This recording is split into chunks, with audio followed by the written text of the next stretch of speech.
I want to talk today about 10 action RPGs that barely got any love or attention. Some of them ironically being available on modern platforms.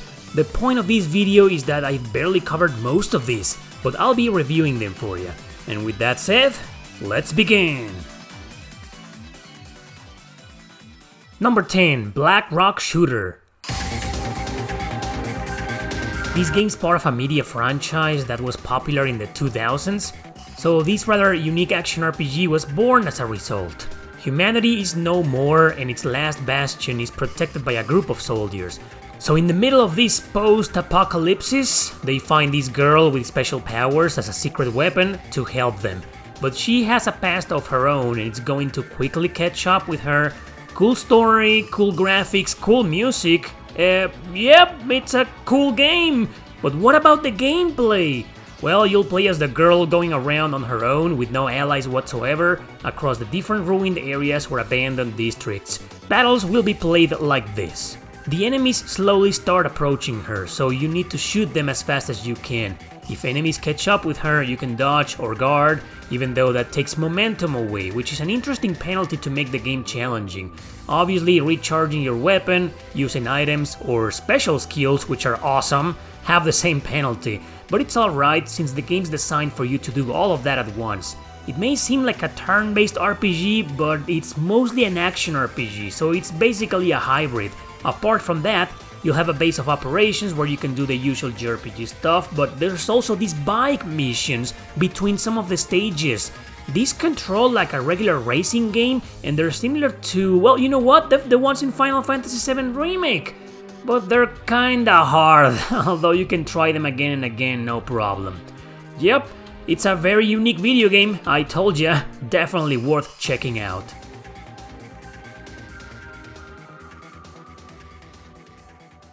Number 9. Dual Hearts. Dual Hearts is a spiritual successor to Alundra, developed by the same team. In fact, the plot is quite similar here. Rumble is a treasure hunter who partners up with the creature called Tumble to enter people's dreams, searching for some dream orbs in order to help them. Yeah, Rumble and Tumble. Yeah, very funny. And of course, some of these dreams are basically nightmares with enemies and bosses. Yup, just like in Alundra, but the game doesn't have the stupidly hard puzzles Alundra has, though it still has a bunch of its own. So you'll have to go around with Tumble to fight enemies and solve puzzles, platforming involved, until you get to a boss fight. These are uber creative, always within different views, requiring very unique ways to defeat. Of course you'll love some of these and hate others because of this, but nothing takes away the creativity. It's a good and fun game, but it can be a bit cryptic sometimes. Music is fine, some themes do stand out though and are quite memorable. And for a really early PS2 game, from 2002 to be exact, the graphics are fantastic. Anyway, a major town will be there for you to always come back to. Here is where the most of the story will develop and also where you'll find the different villagers whose dreams you'll need to enter. Classic JRPG features are here like shops, NPC interactions, etc. So yeah, it's a really fun game and I do recommend it, but keep in mind it's only on PS2, it's rare, and it wasn't released in Europe, so emulate it if you can. Number 8. Brain Lord. This action RPG is a single-player adventure with no allies and a silent protagonist. It's another one you won't play for its story, but it does have very interesting lore, mixing medieval, modern, and futuristic technology. It isn't quest-driven despite its looks. You do have a linear story and therefore a linear gameplay. You'll have various cities, only one during the first several hours of the game, with shops and all. You can buy different weapons and take them all with you if you have the space in your inventory. You can also switch between the weapons whenever you want. But since the inventory is limited, healing items will be scarce, which means, yup, this is another very challenging game.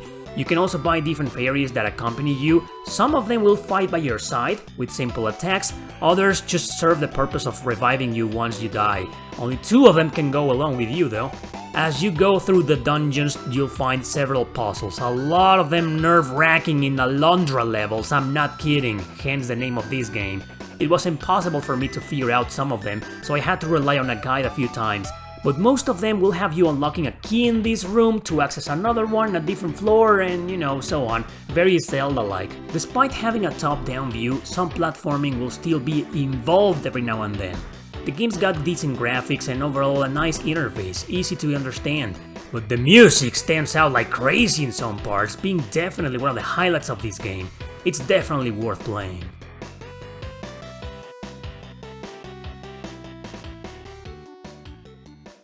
Number 7. Away Shuffle Dungeon. It will surprise you to know this is a game developed by Toen and Mistwalker. That's right, Hironobu Sakaguchi's company. Every year, a villager vanishes from the village where our main character lives. One day, though, all of them vanish, including his love interest except for him. Eventually, he finds out he can save them by defeating the root of the matter. In order to do that, he'll go through different shuffling dungeons and then defeat a boss. The dungeons look like this. In both screens of the Nintendo DS, you'll have to move around avoiding hazards and confronting enemies. Some creatures will start following you if you save them, which will eventually help you in the battles to come. Now, every screen will start shaking and will shuffle at the end after a short period of time has passed, so you need to exit to the next floor before that happens. It's stressful, yes, but it's also quite addicting. If you get caught in the shuffle, you don't die, you just lose some HP and restart the previous area. However, the boss fights look like this, completely in 3D, where you can use your weapon or magic to attack them. They each have different patterns in a creative way for you to figure out. You can re-enter any dungeon to grind as much as you want to, and you'll always go back to town after each mission. It's a really unique game, and I urge you to at least give it a chance before you judge it. A DS exclusive, definitely worth checking out. Number 6. Crimson Tears. This PS2 exclusive by Capcom is a bit of a roguelike, but only in the sense that dungeons are randomly generated. Everything else plays like a normal action RPG. You control 3 androids in a quest to find the missing scientist that created them. Things have gone to hell with the corporation that owns them, but they'll also start noticing all the corruption that's been poisoning everything and everyone. It's not very story driven though, but at least the fan service is top notch with some cool cutscenes every now and then. Graphics are nice and music is alright, no complaints in those departments, but also no highlights. You'll have a town where various shops will be available selling materials and items. However, a part of this town is in shambles, so you'll need to help restore it mostly with the materials I mentioned, unlocking different NPCs, side quests, and maybe even other shops. You also have a base of operations here, where you can switch between your 3 characters. Once you've picked one though, you won't be able to change it during the exploration or battles. But if you die, you'll be taken back here where you'll have to forcefully use any of your 2 remaining characters. But the one who died can be eventually used again, don't worry. As you've seen, the combat is practically a beat 'em up with good controls, but not as fast paced as in a regular hack and slash. It's a bit technical, therefore difficult, especially the boss fights, which can be brutal. And well, I already mentioned every time you enter the dungeon, floors are different as in a roguelike, so I guess that wraps it up. It's a bit of a repetitive game, but it's really cool. Definitely worth checking out.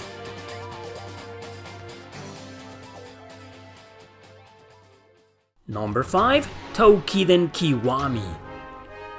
Originally released on PS Vita as The Age of Demons, this is an enhanced port available on PS4, PS Vita, and Steam outside of Japan. That's the version I recommend. Similar to Monster Hunter, but story-driven like in God Eater. Create and customize your own character to fight in a medieval fictional version of Japan, where demons known as the Oni are trying to take over what's left of humankind. Your character and the different allies will fight them in quest-driven missions. In most areas you'll fight a bunch of them with great controls during combat, regardless of the weapon you use. Yeah, the combat is amazing here, of course, it's developed by Omega Force. Your party members are controlled by a very intelligent AI. As you defeat enemies and route areas, you'll gather souls known as Mitama, which are used to gain new skills, and can also level up to focus on offensive, defensive, or recovery abilities. You can also purify the monsters by defeating them, collecting different souls to upgrade your equipment. The bosses are freaking epic of course, so expect them to be very challenging. The game starts off kinda easy, but trust me, it'll go absolutely bonkers after a short while. Players can play also online, but I haven't tried that mode and I don't know if it still works. Music and graphics are cool, especially on Kiwami, as well as easy gameplay mechanics to get into and a friendly interface. This is recommended if you're looking for a monster hunting game with a focus on the story. A sequel was released on the same consoles, which adds free overworld exploration, but I haven't played it that much.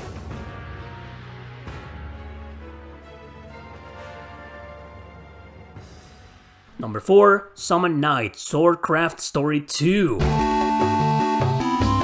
You've probably seen me covering the first game a few times before, but I always say that I've barely played the sequel in those videos. Well, guess what? I beat it recently, so here's my review. Standalone story, nothing to do with the first one. Once more, you choose between a guy or a girl and the type of summoned creature that will accompany you. All of them with unique personalities, dialogue, and skills, and no, your protagonist isn't silent. It's a fun comedy, but it also takes itself seriously despite its very charming looks. I love the graphics, the music, and the pixel art here. It didn't disappoint in any of those areas. Only one town exists, and your base of operations is at the second floor of your master's house. The master has 2 kids, but he's fallen under a curse because some ancient sealed evil bastard is trying to revive. So the entire story is about preventing that and stopping his minions, one of them being shockingly your best friend! The game has a crafting system, meaning you can craft 5 different types of weapons, but you can only equip up to 3. Yes, you can switch between these 3 at any time and they break, but they only break when used in battle. To craft them, you'll need specific materials, which you can later also use to upgrade them. You can also restore all broken weapons here as well, or by using different items you'll find in town. Inventory isn't limited, but during battle you can only equip a few items or spells. I recommend equipping at least 1 healing spell in 1 slot always, because as you level up, your summoned creature will have more uses during battle, just like the regular spells. But your character can only attack with the aforementioned crafted weapons, some being more useful than others for certain enemies. Yes, the battle interface plays entirely in 2D, with sluggish and clunky controls, but it's fun, you'll get used to that. This is a hard game, harder than its predecessor with a few spikes here and there. Also, some puzzles will drive you crazy, but not as the ones in Brainlord or Alondra.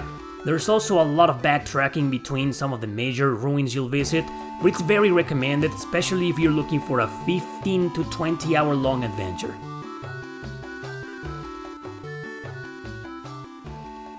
Number 3, Utummonosan. Not long ago I covered this game, which isn't exactly a remake to Mask of Deception, more like a spin-off retelling the same story but in a super short and concise way. No more visual novel shenanigans and walls of text, just a few quick recounts of the events and some highlighted scenes with dialogue. Story-wise though, it's much better to play the original game, but if you don't like visual novels or strategy RPGs, then I guess this is the game for you. It's pretty sure you'll probably beat it in less than 10 hours.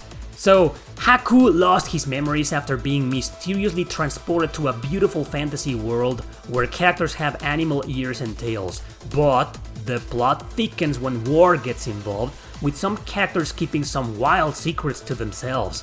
Very good story here, but as I said, it shines 100 times more in the original game. In this menu, you'll get to play offline or online. I don't know much about the online version though, if someone does, please leave a comment.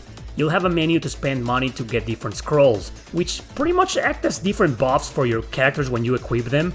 Everyone has individual stats, skills, and experience earned, so I recommend sticking to your 4 favorite characters whenever you can until the end. Free missions are there to try them all out because you can use them all and change between them at any time during missions, the main story missions. After gaining levels, they'll earn battle points, which you can use to increase some stats or unlock equipping slots for the scrolls I mentioned. Missions will vary between killing enemies, captains and bosses, but in some you won't have to fight through these many hordes of enemies. Controls are great and it feels very satisfactory to kill enemies here. Every character has their own unique skills, but they can all be summoned in to use that skill without changing to them. Eventually you'll have special skills for every character too. Graphics, music, mechanics, it's all fine, it's great, but the combat is what stands out the most. Definitely check this one out, especially if you've already played Mask of Deception. It's only on PS4 and Steam. A sequel based on Mask of Truth was released, but it's sadly still exclusive to Japan.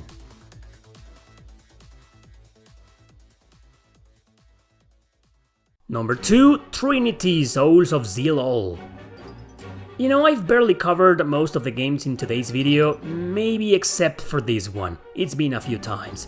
You also may have seen me recently playing it on this other video. A dark fantasy RPG about 3 characters in a world oppressed and controlled by an evil emperor. Arius here though seeks personal revenge against him, but because he killed his father and forced his mother, his brother and himself to live in hiding.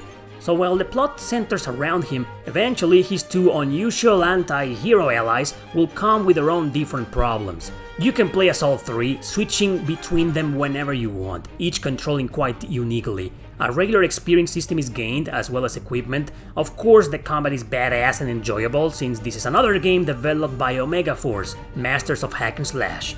But it will be necessary to switch to the other characters often, since their attacks and moves are strong against certain types of enemies, or to progress on different areas. A magic system is there and can be used specifically for most enemies, especially the elite and the bosses. In fact, they all have their elemental weaknesses, and sometimes the only way to defeat them is by doing enough elemental damage. The party also has these cool combination attacks when certain conditions are met. I dig the graphics looking a bit Western RPG, but that's because they wanted to go for a darker appeal than usual. Music is fine, but I honestly can't remember most of the soundtrack. The last thing I want to say, apart from the game being as challenging as most RPGs in today's video, is that, well, often you'll have to do a bunch of side quests or go revisit towns and talk to people in taverns to trigger the next main story quest. Hopefully that won't bother you, because this is honestly a really good game, exclusive to the PS3 though.